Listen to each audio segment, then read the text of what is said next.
Memasuki masa kampanye Pilkada Jakarta 2024, sejumlah lembaga merilis hasil survei elektabilitas para kandidat. Lalu siapakah yang terkuat di antara Cagup-Cawagup Jakarta? Kami akan membahasnya bersama Fahrudin Muhtar, juru bicara RK, Suswono, Leni Siregar, juru bicara Darmakun, Aris Setiawan Yoni, juru bicara Pramono Rano, serta Hanta Yuda, Direktur Eksekutif Poltreking Indonesia. Assalamualaikum, selamat malam Abang, Mbak. Selamat malam. Ya, terima kasih ya sudah hadir bersama kami di Sindo Prime. Kita tahu hasil survei ini kan ya namanya survei ya, dinamis, ada naik turun, bisa sangat berubah per harinya dan jadi bukan sebuah patokan yang hakiki. Namun juga ini bisa jadi cerminan bagaimana sebenarnya peta perubahan baik itu tadi naik atau turunnya seorang paslon. Saya mungkin ke Bang Hanta Yuda dulu selaku Direktur Eksekutif Poltreking Indonesia. Bang Hanta, ya, kalau kita lihat ini kan hasil survei terbaru menempatkan memang RK masih tinggi, tapi di satu sisi kita juga lihat bahwa paslon Pramono Rano ini juga bisa saja menyalip. Dari survei yang terbaru ini, bagaimana, apa yang bisa kita highlight, Bang Hanta?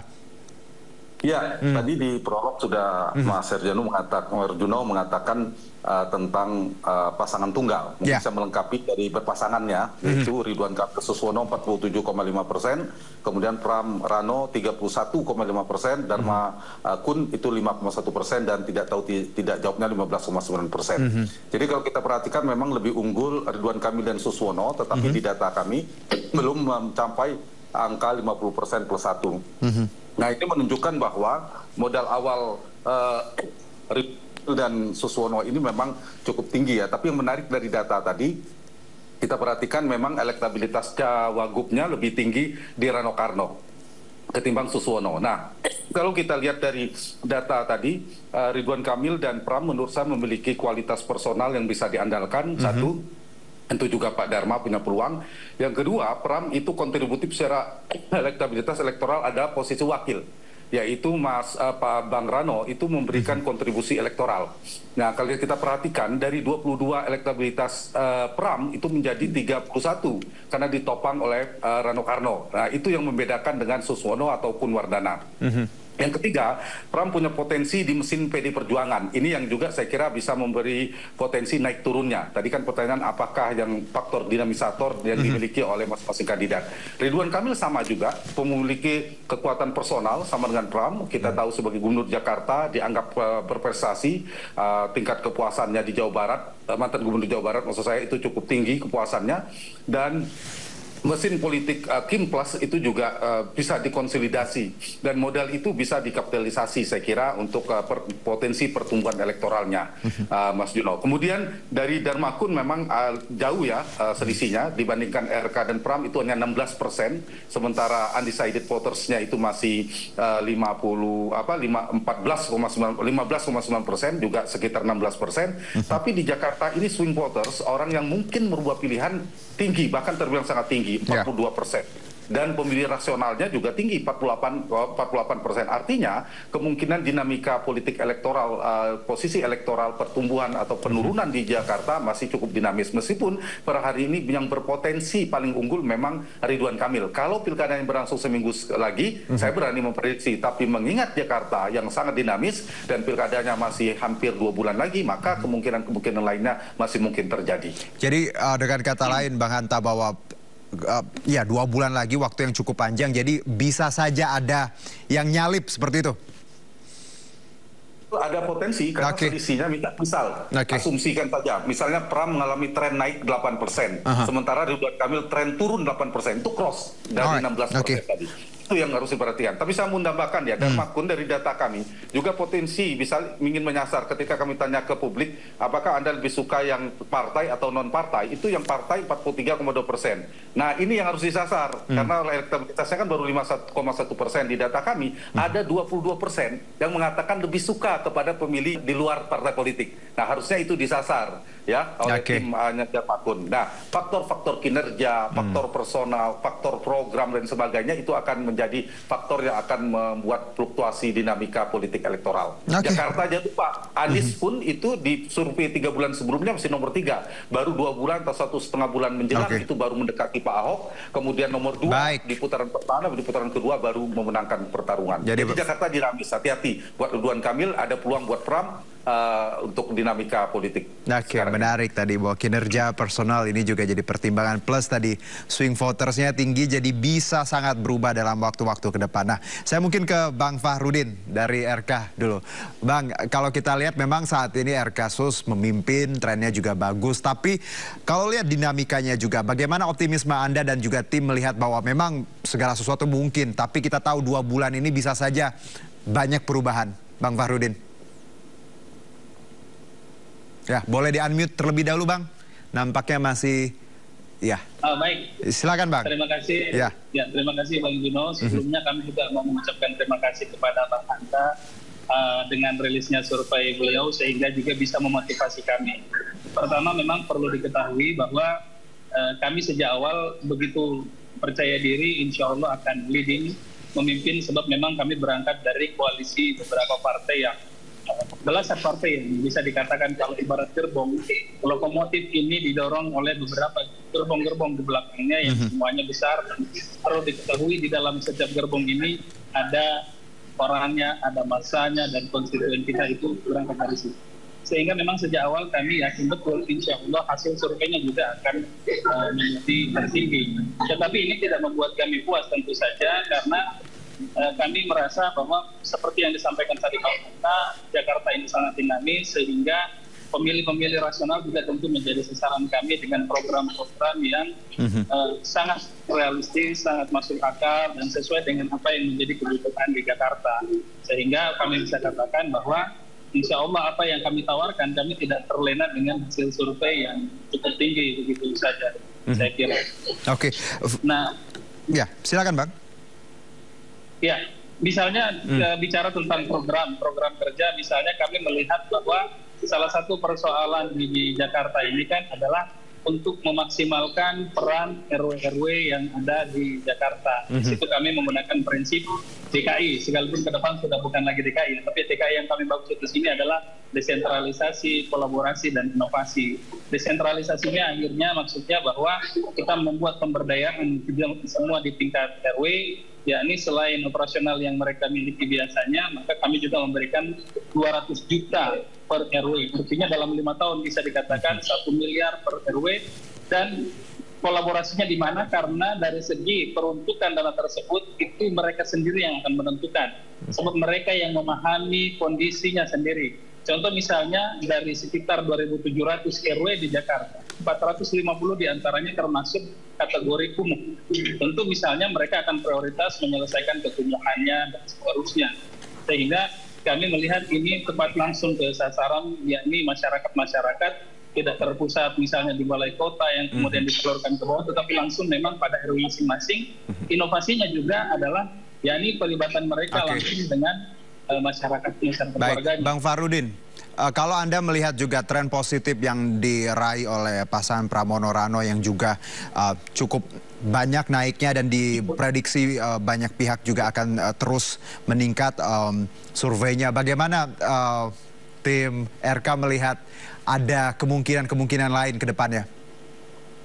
Iya, kalau saya pribadi artinya saya memang melihat kalau misalnya dibandingkan survei poll tracking dengan LSI, tadi sempat disebutkan juga, bagi saya poll tracking memang mengeluarkan rilis survei lebih baru dibandingkan dengan LSI. Betul. Tetapi ini dua lembaga survei yang berbeda, sehingga bagi saya pribadi ini keduanya tidak bisa dihubungkan sebagai tren. Bisa dipastikan misalnya poll tracking ketika akan merilis data selanjutnya itu tidak akan mungkin memasukkan LSI sebagai variabelnya. Demikian juga LSI ketika mengeluarkan rilis tidak akan memasukkan poll tracking sebagai variabelnya. Sehingga bicara konteks tren, nanti yang apple to apple adalah poll tracking dengan data poll tracking yang terbaru. Demikian juga nanti LSI dengan LSI terbaru, sehingga bahwa poll tracking itu terupdate, ya benar, tetapi bahwa itu menggambarkan tren dengan mengukur LSI sebelumnya, saya pikir itu kurang fair untuk dibandingkan dan dikatakan sebagai tren. Menarik Bang Farudin, Bang Aris senyum-senyum nanti ya Bangnya, tahan dulu saya ke Mbak Leni dulu, Darmakun ya sesuai nomor urut. Mbak Leni, kalau kita lihat ini Darmakun juga memang walaupun angkanya masih rendah, tapi banyak sekali kemungkinan-kemungkinan lain termasuk swing voters dan orang-orang yang mungkin sudah jengah dengan parpol. Dan saya juga melihat bagaimana sebenarnya tren di netizen ya, sosial media Darmakun juga menjadi banyak perbincangan dan ini modal yang baik. Kalau Anda melihat bahwa walaupun angkanya masih rendah, bagaimana Anda dan tim ya, ada upaya apa untuk meningkatkan elektabilitas agar nanti Darmakun juga tidak dicap sebagai boneka sebenarnya? Iya, baik Mas, terima kasih. Jadi kami sebenarnya hanya konsentrasi bekerja untuk warga. Baik. Kami betul-betul ingin meraih hati warga DKI atau DKJ ini dengan mendatangi langsung mereka di kediaman-kediaman mereka, kemudian di tempat-tempat usaha mereka, kemudian juga di jalan gitu ya. Berbagai upaya kami betul-betul berusaha untuk mendekati mereka, kami yang menghampiri mereka. Itu upaya kami. Jadi ya seperti tadi sore yang dilakukan oleh Bapak Dharma Pongrekun adalah belusukan ke Pasar Gembrong. Jadi di sini memang terlihat sekali antusiasme masyarakat, bagaimana mereka itu merasa dihargai dengan didatangi langsung ke rumah-rumah mereka, begitu surprise ya, begitu sangat kaget gitu ya mereka ketika kami mendatangi mereka beserta tim-tim relawan kami, dan juga kami banyak menampung keluhan-keluhan mereka, istilahnya belanja masalah ya. Jadi itu semua akan menutupi segala macam survei yang ada sekarang ini.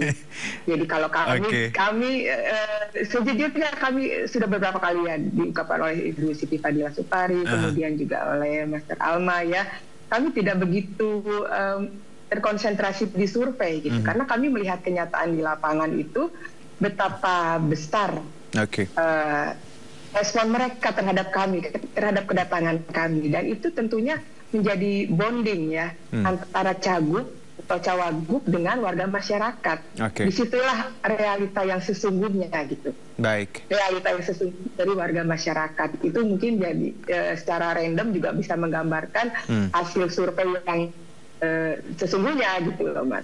Baik, ya gitu. saya juga kemudian juga kemampuan berkomunikasi dari cagup atau cawagup kami gitu ya terhadap warga masyarakat itu tentunya menjadi sorotan utama untuk indikator survei gitu yang saya baca gitu ya untuk meningkatkan elektabilitas itu adalah dari kemampuan berkomunikasi cagup dan cawagup. Iya, kita dapat poinnya. Saya juga sempat berbincang dengan Master Alma. Saya ingat kalimat yang disebut Master Alma ya dari Darmakun juga bahwa kita tidak punya uang untuk bayar survei.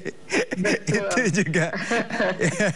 Jadi makanya warga masyarakat itu akan merasakan ketulusan ya, bukan dari materi yang kita bawa terhadap mereka. Baik Mbak Leni, saya ke Bang Aris dulu ya. Bang Aris, nanti saya kembali lagi ke Mbak Leni dan juga Bang Farudin. Bang Aris, kalau kita lihat Pramono Raano ini selalu di dua LSI ini dan juga poltreking ini berada di peringkat kedua hasil survei ini tentunya belum maksimal. Bagaimana tim dan Anda melihat ke depannya untuk menggenjot biar bisa menyalip, siapa tahu? Ya, yang pertama adalah kami sangat terima kasih kepada lembaga survei baik itu LSI maupun poltreking yang sudah merilis survei terbaru di Pilkada DKI Jakarta, meskipun sebenarnya surveinya itu sebenarnya dilakukan di waktu awal ya. Kita lihat kalau LSI waktu itu 6 September survei dilakukan, kemudian poltreking itu 9 September, artinya tidak lebih dari 2 minggu setelah Mas Pram dan Bang Dul namanya muncul atau didaftarkan di KPU.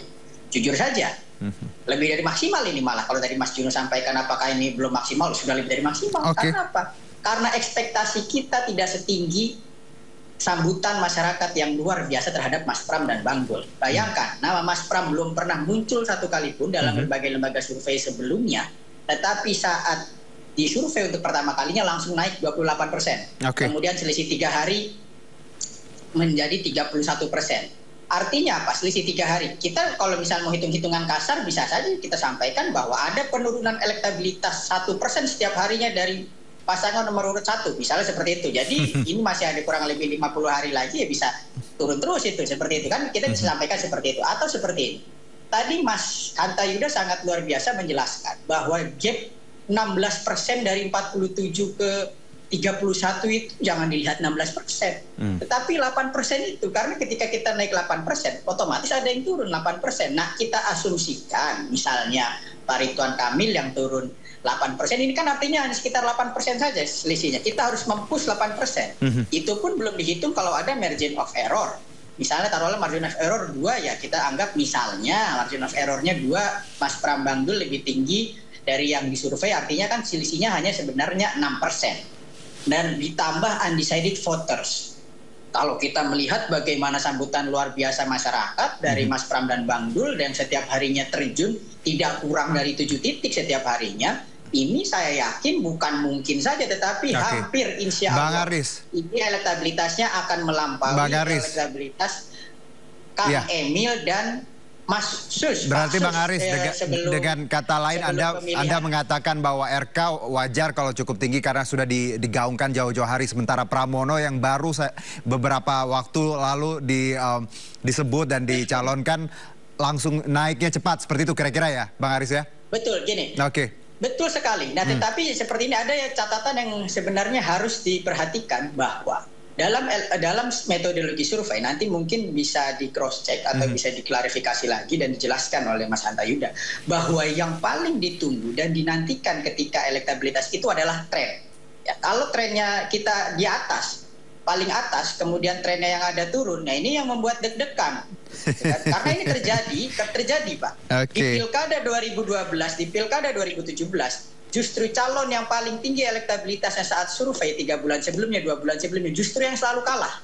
Dan calonnya ini sekarang angka-angkanya sudah mirip, trennya juga sudah mirip. Maka insya Allah hasil survei poltreking, hasil survei LSI membuat tim semakin bergairah. Apalagi program-program Mas Pram Bangdul ini sangat sesuai dengan apa yang menjadi keluhan dan keluhan masyarakat. Misalnya masyarakat membutuhkan lapangan pekerjaan. Mas Pram dan Bang Dul berkomitmen untuk menciptakan misalnya job fair setiap 3 bulan sekali di setiap kecamatan. Kemudian juga pelatihan bersertifikasi. Dan yang luar biasanya adalah misalnya PPSU itu akan diturunkan persyaratannya yang darinya pakai ijazah SMA melainkan hanya ijazah SD, asal ada etos kerja, asal ada semangat, asal ada kejujuran. Baik Bang Aris. Lapangan pekerjaan akan dibuka seluas-luasnya. Kita dapat poinnya. Masyarakat. Baik Bang Aris, langsung saya ke Bang Hanta. Bang Hanta, kalau kita lihat tadi bahwa RK memang wajar digaungkan sudah cukup lama dan namanya juga memang leading untuk saat ini. Sementara kalau kita telah lagi nama Pramono yang memang out of nowhere tiba-tiba langsung, karena kita prediksinya bukan beliau, tapi ketika beliau diumumkan juga banyak yang kaget. Plus juga elektabilitasnya juga angkanya juga cukup bagus ketika dalam rentan waktu yang cukup singkat ini. Apakah analisa ini juga poltreking dapati, Bang Hanta? Ya, kalau secara objektif angka 31% itu bukan angka yang rendah ya. Modal awal yang cukup bagi Pramono Anung, tetapi memang Pram diuntungkan dengan posisi Cawagupnya yang kontributif secara elektoral. Dia menjadi variabel penopang dibandingkan wakil yang lain. Misalnya Pak Sus itu elektabilitasnya 22 di bawah Ridwan Kamil sehingga tidak memberikan kontribusi secara elektoral, tidak mendongkrak si Cagupnya.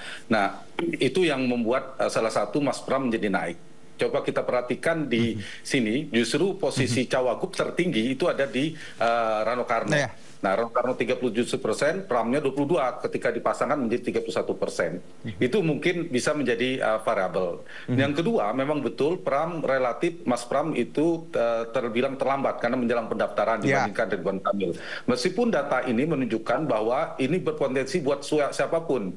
Angka 15,9% ini atau yang mungkin masing-masing masih punya swing votersnya di dalam pilihan itu, baik Mas Pram itu berpotensi untuk mendekat dengan Ridwan Kamil untuk kompetisi kompetitif secara elektoral, melihat trennya, karena survei poltreking baru sekali di masa-masa kampanye ini, insya Allah kita lakukan setiap bulan, kita lihat tren selanjutnya. Kemudian yang kedua, Ridwan Kamil juga punya peluang yang sama untuk menebalkan jarak sebenarnya, sama. Sekarang 47, kalau trennya turun, yang itu yang berbahaya, betul. Yang perlu dilihat itu betul sekali, harus lihat trennya. Kalau Ridwan Kamil misalnya bisa naik, itu trennya kalau sama-sama naik ya, kita bandingkan dua kandidat ini. Kedua-duanya naik, maka Ridwan Kamil mungkin akan menangkan pertarungan, tinggal 1 atau 2 putaran. Tapi kalau misalnya terbalik, misalnya Pram yang naik, Ridwan Kamil turun, nah itu yang bisa cross, ya, bisa punya potensi kedua-duanya kompetitif, salah satu akan memenangkan pertarungan. Nah, yang kedua yang perlu dibaca adalah apakah berlangsung 1-2 putaran ini perolehan Pak Darmakun ini perlu dilihat. Kalau semakin tinggi, maka potensi Pilkada Jakarta 2 putaran semakin besar, karena sisanya itu terbagi relatif merata, apalagi jaraknya misalnya tidak terlalu jauh. Nah, berbicara dengan Jakarta dengan data undecided dan swing voters yang relatif tinggi tadi, maka ada 4 faktor sedikit ingin saya tambahkan. Bagaimana masing-masing kandidat dan tim yang paling efektif dalam sosialisasi dan berkampanye, siapa paling efektif dan memiliki dampak elektoral. Yang kedua, siapa di antara mereka yang bisa meledakkan programnya, program yang logis, yang realistis tapi bombastis gitu. Seperti dulu ada OKOC, ada DP 0% kalau Anies Sandi dulu itu. Itu yang kedua. Yang ketiga, performa debat. Jakarta ini banyak pemilih rasional, nanti debat akan ditonton bagaimana mereka menyampaikan penguasaan masalah, komunikasi publiknya, program yang ditawarkan seterusnya, dan yang terakhir adalah isu dan gimmick-gimmick politik itu tidak bisa dihindari. Pemilih psikologis juga terpengaruh. Jadi faktor-faktor ini yang saya kira menjadi faktor bagi semuanya berpeluang untuk menaikkan atau kemungkinan turunnya. Yang harus dibaca betul tren, dan waktunya masih hampir 1,5 bulan lebih sedikit. Nah, ini yang harus kita pantau bersama-sama. Semua masih punya peluang. Kalau berdasarkan per hari ini, Ridwan Kamil paling berpeluang, kemudian yang kedua Pramono Anung, baru Pak Dharma. Itu kira-kira. Langsung ke Bang Fahrudin. Bang Fahrudin, kalau kita lihat tadi angka-angkanya memang ya RK memang tinggi, tapi kalau kita lihat juga penopangnya, variabel penopang mungkin kalau kita lihat Pak Suswono juga tadi kurang maksimal, seperti berbeda dengan Rano Karno juga yang menjadi variabel penopang seorang Pramono. Bagaimana Anda melihat tadi cross ini? Ya, terkait cross tadi saya tertarik melihat optimisme dari Bang Haris. Cuma beliau ini cuma menyampaikan simulasi satu sisi saja. Bagaimana kalau misalnya kita balik misalnya bahwa ternyata 88% itu ke RK dan sebaliknya yang turun itu adalah Bang Rano. Yang terjadi itu bukan cuma naik tetapi langsung menang 1 putaran. Langsung 1 putaran, dan itu yang memang menjadi target kita. Artinya ya sudahlah, cukup 1 putaran. Nah, terus hal lain yang perlu tadi terima kasih disampaikan oleh Bang Hanta, bahwa memang kami insya Allah sangat berharap di debat nanti para pemilih rasional itu bisa melihat bagaimana Bang RK, Ridwan Kamil itu sangat menguasai persoalan Jakarta. Perlu diingat bahwa Ridwan Kamil baik sebagai profesional maupun sebagai kepala daerah di Jawa Barat itu sudah pernah berkontribusi bagi Jakarta. Sebagai profesional, misalnya beliau itu pernah menjadi penasehat gubernur di masa Bang Yos selama 2 tahun dan Bang Foke selama 5 tahun sebagai penasehat gubernur di bidang arsitektur. Artinya sudah berkontribusi bagi Jakarta. Kemudian di Jawa Barat, perlu diingat tahun 2022 itu disahkan 2 waduk, 1 di Sukamahi, kedua di Ciawi. Yang kedua, waduk ini menampung banjir 30% kiriman dari selatan. Artinya beliau itu sudah berkontribusi nyata bagi Jakarta, dan insya Allah paham betul tentang kondisi Jakarta. Itu yang perlu. Baik, saya ke Mbak Leni. Sebelum saya ke Bang Haris, Mbak Leni, kalau kita lihat masing-masing pasangan ini kan sangat percaya diri dan tentunya dengan program kerja masing-masing. Kalau Anda tadi menyebutkan di awal Mbak Leni bahwa kemampuan komunikasi, belusukan yang dimiliki Darmakun ini juga menjadi poin penting. Tapi hal-hal ini kan juga dimiliki oleh 2 pasang lain. Tapi kita jeda dulu ya, Mbak Leni, nanti dijawab setelah break, dan pemirsa tetap bersama kami di Sindo Prime. Ya, berebut ke Balai Kota, masih dari kawasan Anyus Tower kami bersiaran, dan kita masih berbincang dengan ketiga juru bicara dari masing-masing paslon Pilkada DKI dan juga tentunya dari poltreking ada Bang Hanta. Saya tadi sebelum break ya, saya sempat bertanya ke Mbak Leni selaku jubir dari Dharma Kun bahwa ketika Anda menyebutkan di awal Mbak bahwa kekuatan Dharma Kun tadi belusukan walaupun di atas survei bahwa tadi memang angkanya kecil, namun Anda yakin dengan belusukan, komunikasi yang baik ke grassroots itu penting sekali untuk membangun tadi citra Dharma Kun dan juga menjadi pilihan dari warga Jakarta. Plus juga disebutkan dalam survei tadi bersama Bang Hanta bahwa swing voter and undecided voters ya, mereka ini kan cukup tinggi dan bisa merubah peta nanti apakah pilkada akan 1 atau 2 putaran. Dan harusnya Dharma Kun memanfaatkan poin ini. Lalu bagaimana Anda melihat bahwa sebenarnya langkah yang akan Anda ambil dan teman-teman dari Dharma Kun, karena kalau Dharma Kun angkanya tinggi juga pasti akan membuat dua paslon juga akan tidak gampang menyerah juga. Bagaimana Mbak Leni? Iya. Ya kita bisa melihat ya betapa dinamisnya angka survei itu sehingga sekarang pun sudah merangkak naik kan survei-survei baik di LSI atau poll tracking, kemudian juga survei media sosial juga bahkan kami menemukan ada survei 41% tuh di media sosial, Mas. Nah jadi ini juga terkait dengan rekam jejak dari paslon kami ya, dari cagup dan cawagupnya. Betapa mereka ini adalah orang-orang dari jalur independen ya yang betul-betul mempunyai track record yang baik ya, track record yang baik, kemudian juga riwayatnya juga sampai saat ini pun kita bisa lihat tidak ada citra negatif yang melekat kepada diri mereka gitu, baik Bang Dharma maupun juga Mas Kun. Ya kita tahu bahwa di Polri juga Bang Dharma ini pernah di Dirtipidum Bareskrim Polri, kemudian Dirti Narkoba Bareskrim Polri, kemudian juga sempat di BSSN sebagai Wakil Kepala Badan Cyber dan Sandi Negara. Ya, kemudian itu pangkat beliau pun sampai terakhir pensiun itu di bintang 3. Ya, bintang 3 itu tidak mudah. Kemudian untuk Mas Kun juga kita tahu bahwa beliau seorang akademisi, kemudian juga sekarang menjadi ketua asosiasi kerja se-Asia Pasifik. Nah ini bukan prestasi yang mudah tentunya. Ini juga akan menaikkan elektabilitas mereka gitu. Rekam jejak kepemimpinan mereka itu bisa dirasakan masyarakat bahwa mereka bukan dari orang-orang yang mempunyai rekam jejak yang buruk gitu. Itu juga tentunya akan menjadi menimbulkan rasa percaya diri tersendiri di tim kami gitu. Dan itu tentunya akan bisa dirasakan oleh warga masyarakat. Betapa selama ini pun kami mendatangi mereka itu tidak ada penolakan. Alhamdulillah disambut dengan hangat oleh mereka gitu ya. Mengingat juga visi misi yang kami bawa itu betul-betul menyentuh hati mereka. Bagaimana nomor satunya itu program makan ya, supaya warga masyarakat tidak sampai ada yang kelaparan itu sangat menyentuh warga masyarakat gitu, Mas. Jadi ya insya Allah akan makan dan naik. Internet kami ya Mbak ya, akan ada keajaiban ya, internet gratis internet juga itu akan menyentuh menyentuh sekali generasi milenial ataupun Gen Z gitu ya. Betapa mereka sangat senang dengan program kami itu. Mbak Leni, jadi untuk mereka yang tadi jengah dengan parpol ya, dengan mungkin politikus, ini Dharma Kun jadi pilihan lah seperti itu ya. Karena jalur independen plus rekam jejak yang baik dan citra negatif.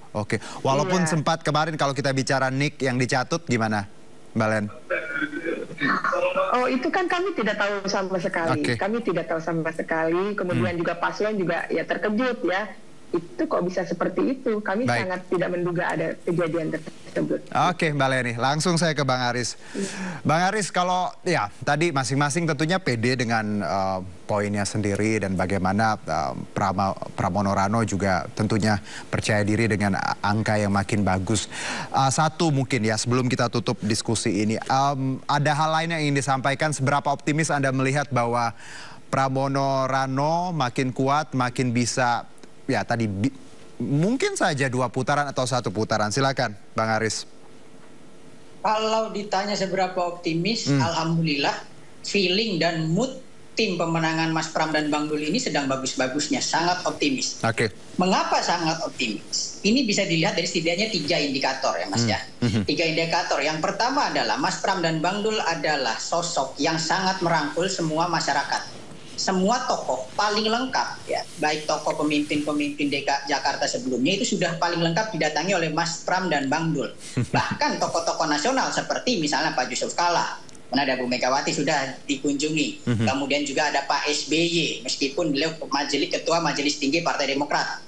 Kemudian juga kemarin Pak Sultan Hamengkubuwono di Yogyakarta. Artinya apa? Artinya Mas Pram ini adalah sosok yang ingin sekali bahwa menyerap aspirasi dari berbagai pihak. Yang itu sangat positif bagi masyarakat Jakarta yang sangat multi etnik, yang sangat menghargai perbedaan. Nah, ini Mas Pram. Jadi Mas Pram dan Bang Dul ini sosok yang sangat diterima dengan masyarakat. Yang kedua adalah bagaimana Mas Pram dan Bang Dul juga paling giat untuk melakukan belusukan-belusukan ke masyarakat.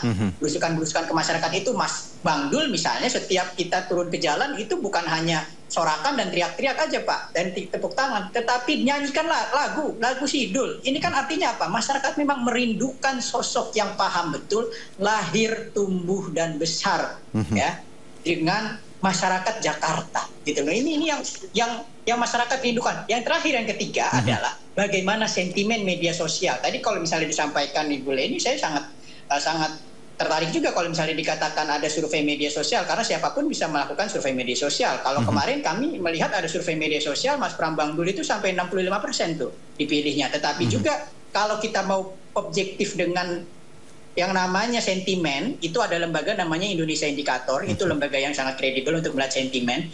Mereka melakukan survei berdasarkan ekspos sentimen positif negatifnya itu dari tanggal 1 sampai 30 September 2024. Alhamdulillah, Mas Pram dan Bang Dul ini sentimen positifnya paling tinggi. Di mana Mas Pram Bang Dul itu sentimen positifnya 42%, sentimen netralnya 30%, dan sentimen negatifnya 28%. Mengalahkan Kang Emil dan Pak Sus yang sentimen positifnya yang 40% dan sentimen negatifnya 40% juga. Jadi memang kami sangat optimis dari 3 hal ini ya, bagaimana tokoh masyarakat, para ulama, para tokoh budaya, para tokoh nasional, kemudian bagaimana sambutan masyarakat saat belusukan, bagaimana program-program yang disampaikan Mas Pram Bang Dul ini program-program yang tidak mengawang-awang, yang masuk akal dan dibutuhkan masyarakat, seperti sekolah gratis baik dari SD sampai kuliah swasta dan negeri, kemudian juga transportasi gratis untuk 15 golongan misalnya, kemudian bagaimana PPSU itu akan diturunkan persyaratannya sehingga nanti masyarakat banyak sekali yang akan mendapatkan pekerjaan di tengah sulitnya mencari pekerjaan saat ini. Hingga yang ketiga itu yaitu sentimen di media sosial. Jangan salah Pak. Revolusi atau hal-hal yang terjadi di dunia ini berawal dari media sosial. Kalau di dunia media sosial sentimen Mas Pram Bang Dul sudah positif, baik Bang Aris, insya Allah kita yakin 27 kami November dapat Mas Pram Bang Dul ya. Satu putaran. Ya, langsung saya ke Bang Fahrudin ya. Jangan senyum-senyum kalau tadi satu putaran Bang. Itu yakin. Kalau Bang Fahrudin gimana nih? Silakan closing statement. Ya. Jadi Bang Ujono, saya mewakili teman-teman tim Ridho, kita optimis benar. Kenapa? Karena setidaknya ada 4 strategi yang kami gunakan untuk mengkampanyekan program-program yang tadi diantaranya saya sebutkan. Yang pertama, paling jelas adalah belusukan. Kenapa belusukan ini menjadi prioritas? Sebab sebuah gagasan untuk membangun Jakarta itu bukan hanya membutuhkan inspirasi dari pemimpinnya, tetapi juga aspirasi dari bawah. Nah, bahkan Ridwan Kamil, Pak Susono pada beberapa kesempatan menekankan minimal sekali 50-50%. Bahkan rencananya 70% dari serapan aspirasi masyarakat, kemudian 30% dari beliau berdua. Kemudian yang kedua adalah mengunjungi tokoh-tokoh.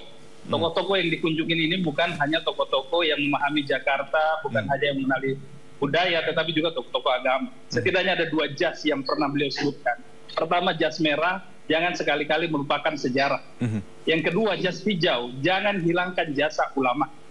Ridwan Kamil sendiri adalah orang yang merupakan cucu ulama di Jawa Barat.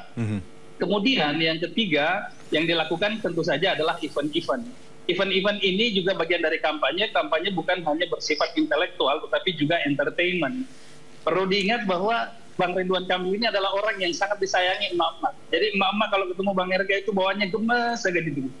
Jadi insya Allah dengan emak-emak ya Bang Ridwan Kamil ya kita tahu sendirilah the power of emak-emak itu di Jakarta dan bahkan di seluruh belahan dunia.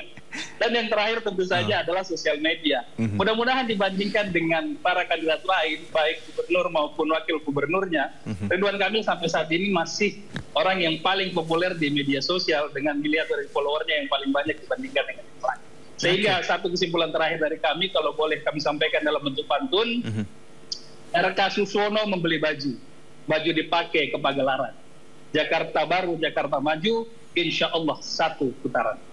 Oke, menarik. Mas, yes, satu hal yang silakan. kita ingat semua ya, bahwa paslon dari jalur independen ini adalah sejarah karena satu-satunya paslon yang lolos dari jalur independen. Itu sudah ada 2012, Bu. Mohon maaf. Kalau independen itu ada 3 calon 2012. Calon gubernur itu sekarang sejarah. itu ya satu-satunya. Satu-satunya calon 2012 sudah ada. Dan wakil gubernur dari jalur independen di Indonesia, dan ini patut kita apresiasi dan masyarakat begitu menyambut hangat kami sebagai petugas rakyat, petugas partai. Mbak Leni juga punya the power emak-emak juga ya? Oh iya, tentu. Oke, baik. Terima kasih Mbak Leni. Terakhir saya ke Bang Hanta. Bang Hanta, kalau kita lihat kepercayaan diri ini bagus. Semuanya punya semangat yang sama bahwa angka bisa berubah dan kita tahu tiap hari sangat dinamis dan rentan waktunya juga cukup panjang ya, 2 bulan untuk merubah atau membolak-balikan hati warga Jakarta, netizen Jakarta, plus juga ya terkait bagaimana sebenarnya tadi dinamika yang belum kita lewati termasuk debat nanti hari Minggu 6 Oktober. Apa yang harus bisa dilakukan untuk ketiga tim ini agar mereka juga mempunyai hasil yang maksimal menurut Anda sebagai pengamat juga? Seperti apa? Satu harus tepat mendeteksi yang ingin disasar, yaitu di undecided voters itu, di mana yang masih swing itu. Jadi tepat sasaran. Jadi jangan sampai bersosialisasi di basis lawan yang sudah sangat kuat. Itu sulit, tidak ada gunanya. Kemudian juga untuk apa menggarami yang sudah kuat. Itu yang harus dilakukan. Yang kedua adalah pemilih itu ada pemilih rasional, ada pemilih psikologis, ada pemilih sosiologis. Pendekatannya harus disesuaikan. Kalau pemilih rasional, gunakan dengan isu-isu rasional. Kalau psikologis, gunakan isu psikologis. Yang terakhir, jangan lupa debat. Ini Jakarta sangat rasional. Medianya luar biasa, pergerakan media sosialnya juga detik per detik, bahkan karena itu performa debat penting. Debat itu belum tentu bisa menaikkan elektabilitas, agak sulit, tapi merontokkan, menurunkan mudah kalau ada blunder politik di dalam debat-debat nanti. Jadi harus berhati-hati. Bang Hanta, Mbak Leni dan juga Bang Farudin, Bang Aris, terima kasih. Tapi sebelumnya izinkan saya pantun, boleh? Boleh jawab cakep ya? Oke ya. Tahun pilkada, tahun politik. Cakep. Oke. Semuanya punya cerita. Cakep. 1, 2, 3 nomor yang cantik. Semoga warga Jakarta makin sejahtera. Terima kasih semuanya. Good luck ya. Good luck untuk ketiga pasangan. Dari saya warga Jakarta dan semua yang menyaksikan. Terima kasih. Wassalam.